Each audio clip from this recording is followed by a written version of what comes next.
Hello, beautiful people. I am Daisy, your hostess, and in this video, we will continue with the book titled The Man Who Knew by Ralph Waldo Trine.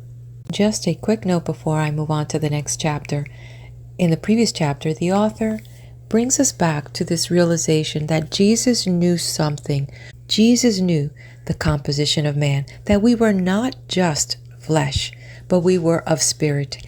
And he was bringing us this knowledge to understand that there was an immortal, infinite sense of us, and that we had a direct connection with the source, our creator, God, and it was right here within us.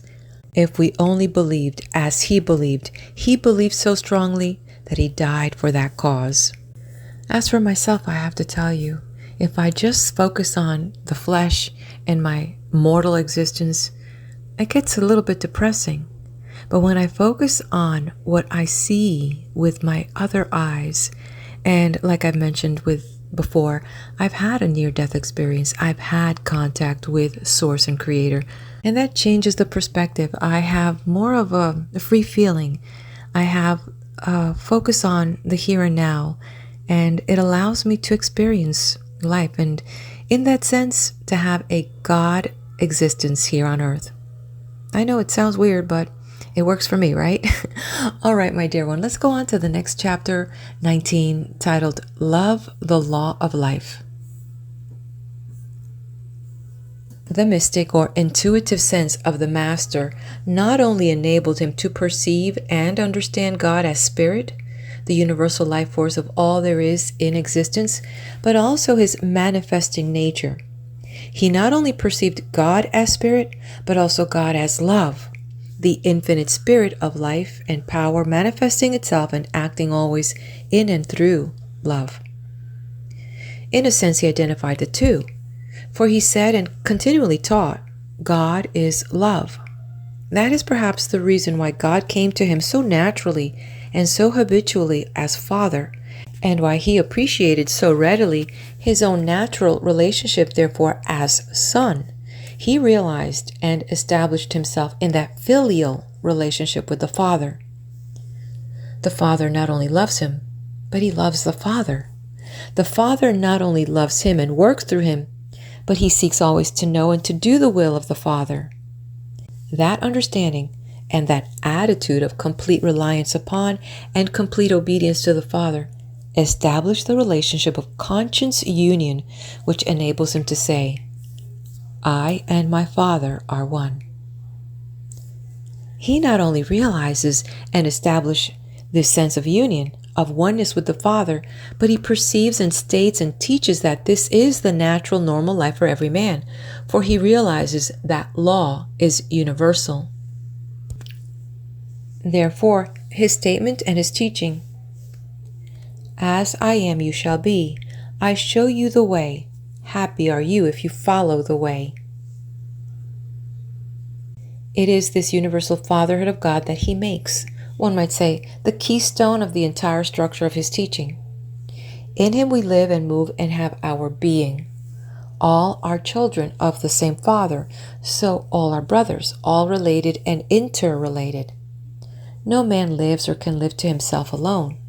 He cannot live in indifference to his fellows, and he cannot live in hate, except to his own detriment or destruction, for it is a violation of the fundamental law of life. Love is the primal force in life. It is the building, the constructive force. Its manifestations, its products are always beneficent. It goes always hand in hand with faith and courage and upbuilding and continual healthy growth. Its opposite, hate, which engenders fear and distrust, works always as a neutralizing destructive force. It blights and cripples and kills. So it was for no sentimental reason that the master gave his knowing answer to the lawyer, that the secret of life, and therefore the whole life, not only is, but must be summed up as love to God and love to one's neighbor. It is simply obedience to the law of life and its fulfillment. It is not a matter of choice, for one cannot violate a fundamental law of life and escape the penalty of that violation. The element of choice lies in whether one would be a wise man or a fool. Through thoughts purely of self, through self-seeking and cunning, one may gain certain ends, but one loses the power of enjoyment. One may pluck the fruit, but it turns to dust in one's hands. One may gain a certain satisfaction, but one can never know what the real happiness of life is. Instead of one's life growing and expanding, it becomes dwarfed and stunted. One becomes in time an outcast from the larger life of God and one's fellow men. Edwin Markham was seer as well as poet when he wrote, quote, "The robber is robbed by his riches, the tyrant is dragged by his chain, the schemer is snared by his cunning, the slayer lies dead by the slain." End quote. The master knew when in his reply to the lawyer he said, "And the second is like unto it, thou shalt love thy neighbor as thyself." He simply spoke a truth of life that is the law of life. Understanding as he did so thoroughly the oneness of life, he undoubtedly meant love your neighbor as yourself in the sense of his being yourself, as if his life were your own life. Otherwise, there could be but little sense to his statement. A man is not inclined to love his own life as such, and so love thy neighbor as thyself is merely the logical sequence, the result of obedience to the law of life, and therefore its fulfillment. I am my brother's keeper, and my brother is my keeper, in the sense that our interests are mutual and can never be otherwise. We are dependent and interdependent one on another. The law of love, compelling the law of mutuality, is the very rich pole of our social structure of all harmonious and satisfactory life. Not strife, contention, fighting, but cooperation under this imperious law of mutuality gives always the larger gain. Love, mutuality, cooperation are the way and the only way of real self-interest. We are beginning to find that this is true, but the lessons and the losses leading us to it have been frightful. A national and a world depression, such as we have been coming through, drives home the lesson, the law, that no one class can gain, no single interest, no one man, no one class can gain and get away with it alone, can prosper at the expense of all others, at the expense of the whole. There is no such thing as the interests of capital or the interests of labor as such, as separate entities. Under the law of sympathy, mutuality, cooperation, their interests run parallel. To have representatives, leaders big enough, unself-centered enough to know this is the real need and becomes the greatest asset of capital or labor. Service, real genuine service, is, we are of late beginning to learn, the real basis of all good business. And the way of mutuality is the way of self-interest for capital and labor. Hatred and suspicion engender fear and strife is always self-destructive. When we consider the millions, the hundreds of millions, the billions, lost on both sides through the method of strife, ignorance of the law of life, with all the financial loss to the public and all the interference with its rights, its welfare, and at times its safety, when we take all this into account, we conclude that the sight of a man, supposed to be a real leader, standing and beating his head against a stone wall is no longer pleasant to contemplate. The cost is too frightful. Anyway, the final settlement comes through friendly counsel. The settlement itself must be mutual if it is to be real, a lasting settlement.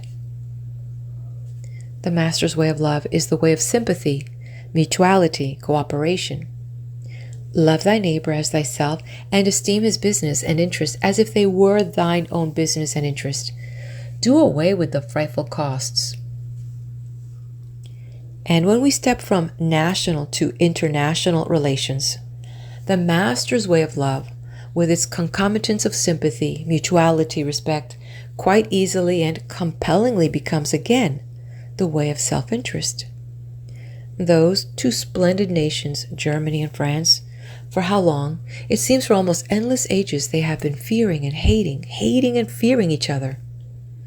Think of the hundreds of thousands, the millions of fine young lives that have been lost to these two nations. Think of the suffering. Think of the home ties broken, the waiting, the uncertainty, the fatal news, the desolation, the destruction of homes built with such loving care from long patient work and frugal savings, the fertile soil turned into a seething hell. Think of the billions in cost, the frightful taxes that will go on forever, or until some foreign tide of devastation repeats history and rolls in and covers them both. The longer they fight each other, the lower and the weaker become their standards of reproduction, their standards of life, and the more defenseless they make themselves against such an eventuality. Do not suppose that history does not repeat itself under the same laws and causes. There was a great and proud nation once. Rome was its name. Where is Rome now? There was other nations as great or greater before Rome. Where are they now? No nation is immune. No people. None.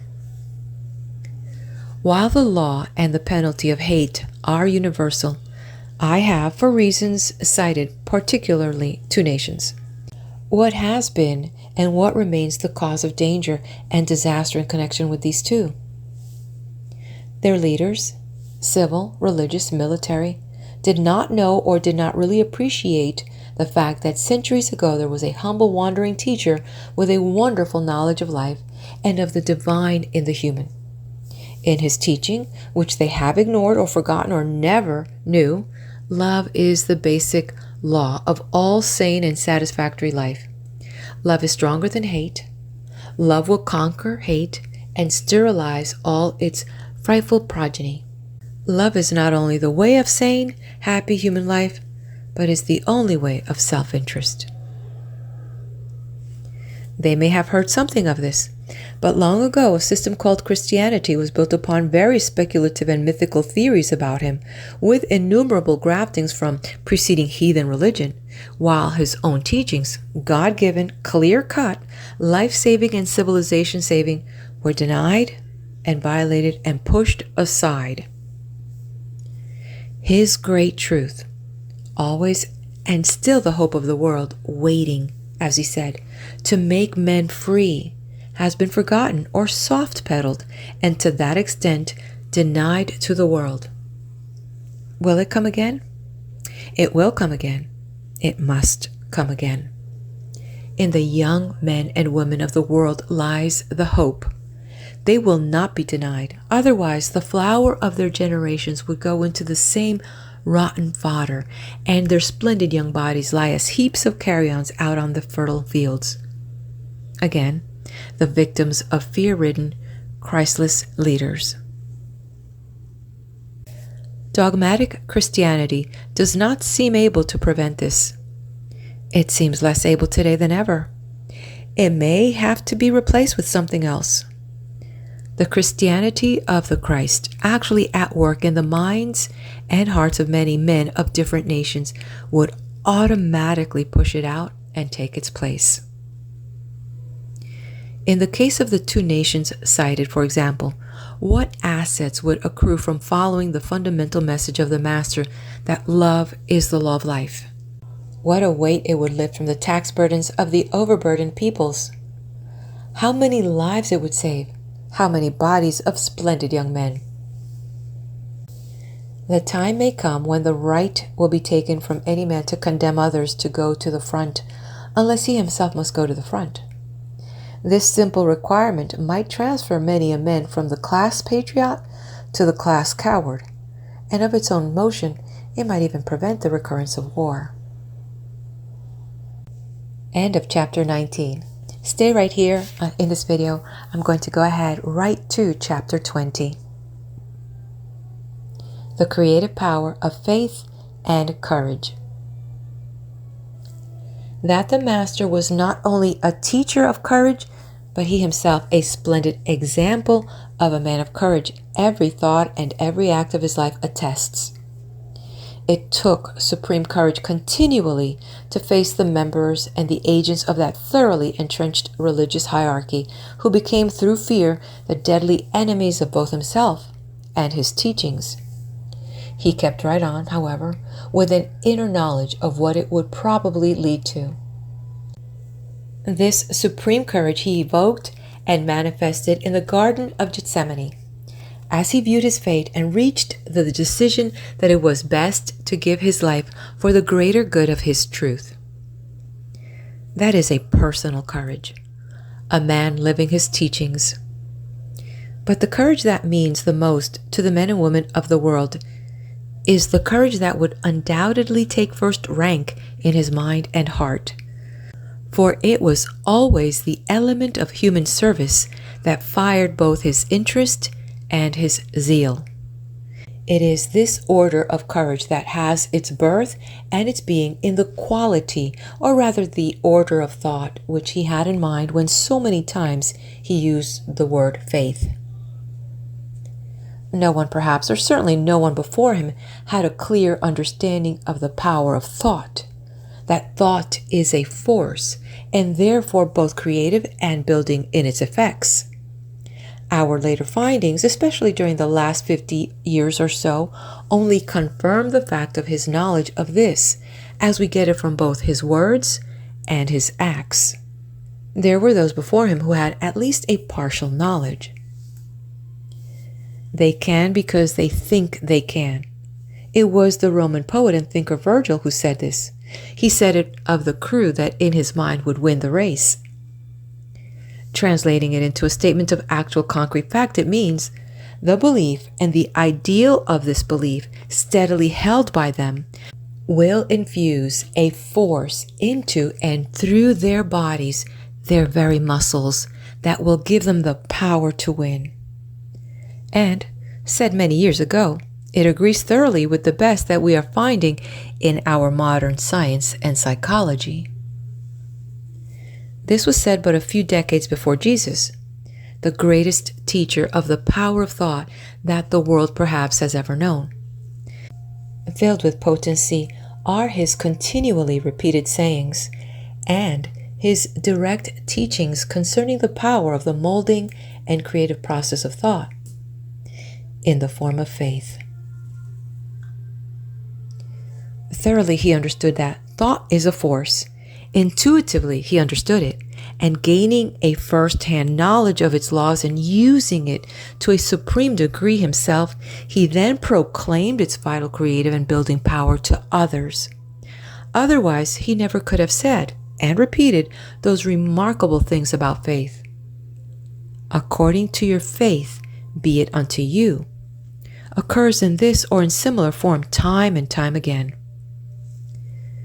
Faith, in the sense that he used it, and the sense that we must understand it today, if it is to become a force, a creative and molding force in life, is but a positive, clear-cut type of thought which, clearly pictured, held to and kept watered with expectation, becomes creative in its action.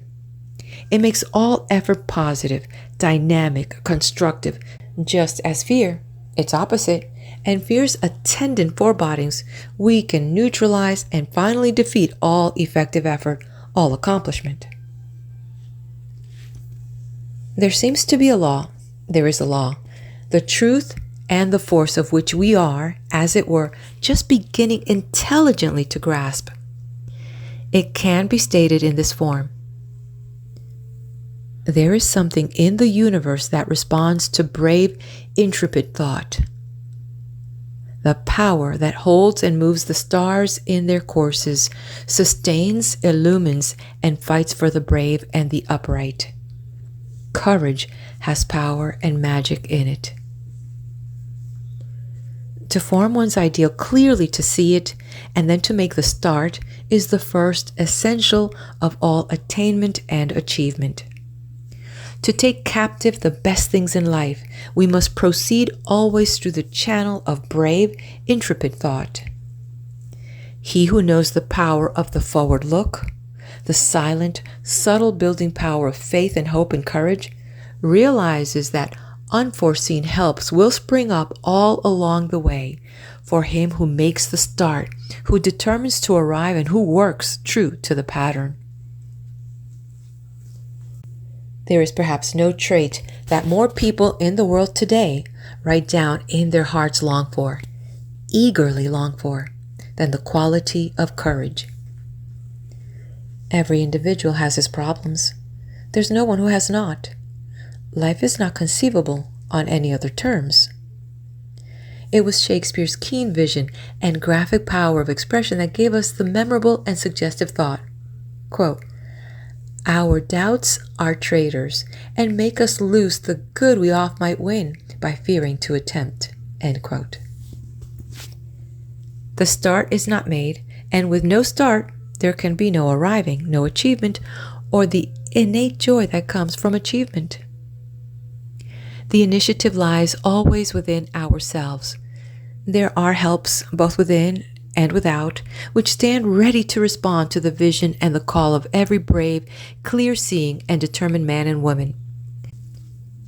The springs of power are all from within, and through this channel we can make contact with sources of power, or the source of power that tremendously augments our own efforts. Wonderful statements in this realm of thought have come to us from some of the early Hebrew prophets, many showing great inspiration, some great beauty of phrase. To one there came, "And thou shalt hear a world behind thee saying, This is the way, walk ye in it, when ye turn to the right and when ye turn to the left." To another there came, "There is a spirit in man, and the inspiration of the Almighty giveth him understanding." To another, "The Lord thy God in the midst of thee is mighty." We have become so used to some of these sayings through familiar association that we are apt to lose sight of their reality. If we looked at them in a more matter-of-fact and common-sense way, we would get a great deal more out of them. Much of their value is lost unless we recognize them as statements of facts in connection with great fundamental laws and translate them into working facts or forces in our common everyday, shall we say, bread and butter lives. With their minds always open to the voice of God, Jehovah, these early prophets made it possible for the higher inspirations, the higher revelations of truth and power to come to them. They did have contact with the divine, and the divine life and the power made itself manifest to and through them. The result is that here and there, the Old Testament portion of our Christian Bible contains some of the greatest statements of practical philosophy, of mystical and religious thought, embodied at times in arresting beauty of form that can be found anywhere in the literature of the world. The quiet of their life and surroundings made this type of inspiration and revelation easier and more natural for them, perhaps, than for the great majority of us today. But our need of it is just as great. Shall we say, it is greater? The thing for us to remember primarily is this: the laws are the same now as then. If we take time to find, to know, to observe them, the results will be the same with us as with them. One of those earlier prophets said something that revealed his grasp and his understanding of a certain law, which should make every man and woman and child among us today sit up and take notice. "Thou shalt decree a thing, and it shall be established unto thee." If there is truth in this statement, then there is a force which we possess and which can be so used that as the cause it produces the effect, it shall be established unto thee. Slowly, we have been coming upon the fact that thought is a force, and whether or not we realize it fully yet, it is the great building force and therefore power in our lives. As we think, we become. Such is the law. This is why we are at last finding that the life always and inevitably follows the thought. There is no more fundamental law of life, old as the world, but to be filled ever with fresh meaning for each individual is the truth. As a man thinketh in his heart, so is he. That it is part but the cumulative effects of his prevailing life thoughts. There is a positive, constructive, success-bringing type of thought, and there is a negative, destructive, failure-bringing type or order of thought. It was primarily of the former that the master had so much to say.